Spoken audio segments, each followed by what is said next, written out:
Αγαπημένοι,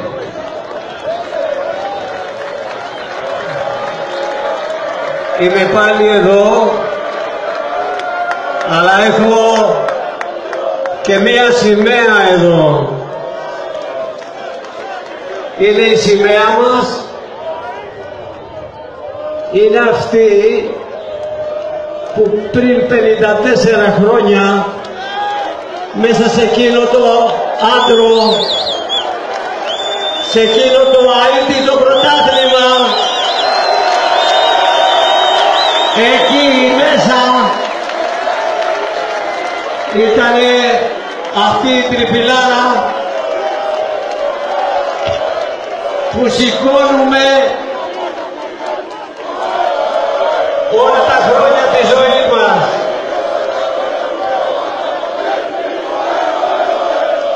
Αγαπημένοι, η κόρη μου η Τατιάνα μου είπε μην κλάψεις πατέρα. Της λέω έκλαψα όταν ήμουν ανάμεσα εκεί, μαζί σας. Τώρα είναι γιορτή. Τώρα είναι το μεγαλείο του Παναθηναϊκού μας. Τώρα μιλάω στη δύναμη και την ψυχή του Παναθηναϊκού μας. Εδώ τρέχαμε, εδώ ερχόμαστε στη θύρα 13 όταν βάζαμε κανένα γκολ για να μας χειροκροτήσετε. Αγαπημένοι, δεν μπορούσα να λείψω.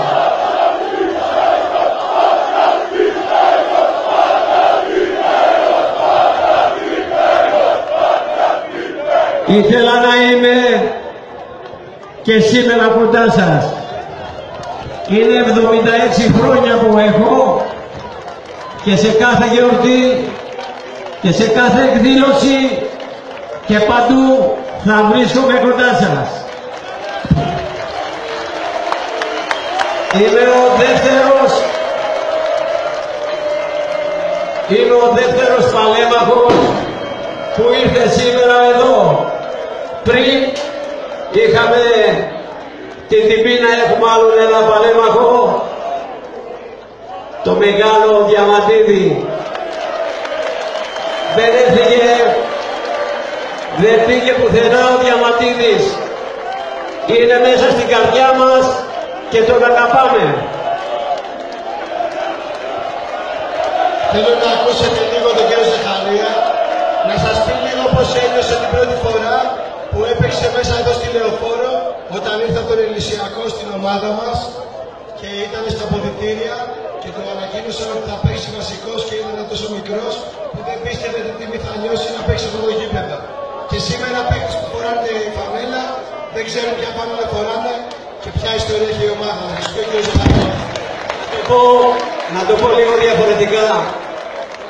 Όταν μπήκα παιδάκι εδώ μέσα στα αποδυτήρια, μου δώσανε τη φανέλα διπλωμένη, ήταν μία λιγωτή φανέλα. Ήταν η φανέλα της προπόνησης. Ήταν η φανέλα που είχαν φορέσει πολλοί. Τρέμανε τα χέρια μου και τα πόδια μου. Ακούστε όμως, περάσανε 10 χρόνια παίζοντας σε αυτό εδώ το γήπεδο με τους πατεράδες σας και τους παππούδες σας να είναι οι οπαδοί μας.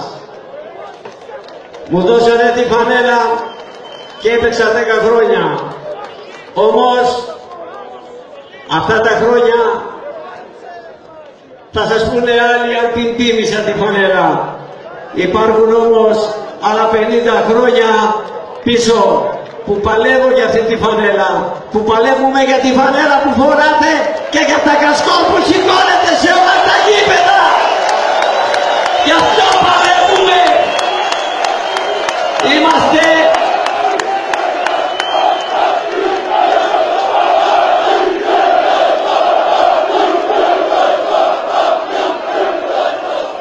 κύριοι, δίπλα σας υπάρχουν άνθρωποι που έχουν έρθει από την Κρήτη για αυτή τη γιορτή.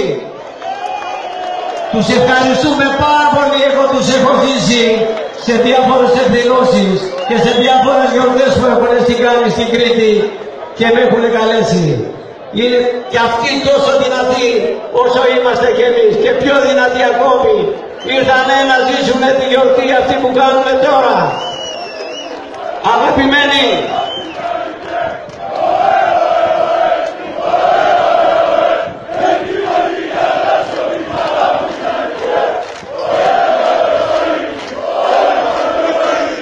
ζήτω λένε ο Παναθηναϊκός.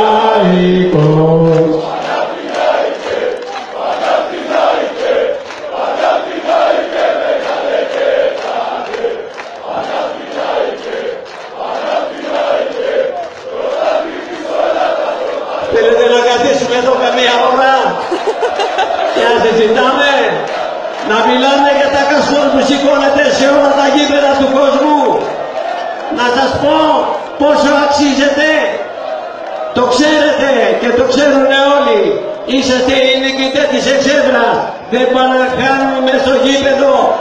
Το παιχνίδι το έχουμε κερδίσει από εσάς. Όχι μόνο τώρα, πάντοτε. Είσαστε η δύναμη και η ψυχή του Παναθηναϊκού μας.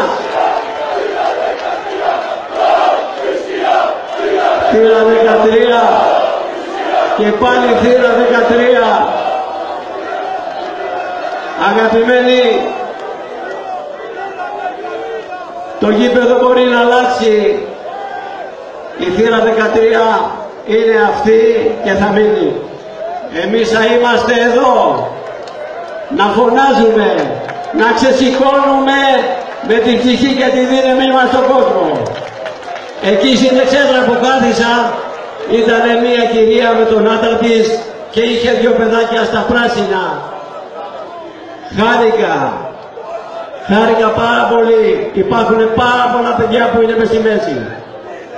Πρέπει εμείς οι πιο μεγάλοι να τους δώσουμε και να καταλάβουν τι εστί Παναθηναϊκός. Εύχομαι στην επόμενη γιορτή να είμαστε όλοι καλά, να ξαναχαρούμε και να τελειώσει η γιορτή όπως πρέπει.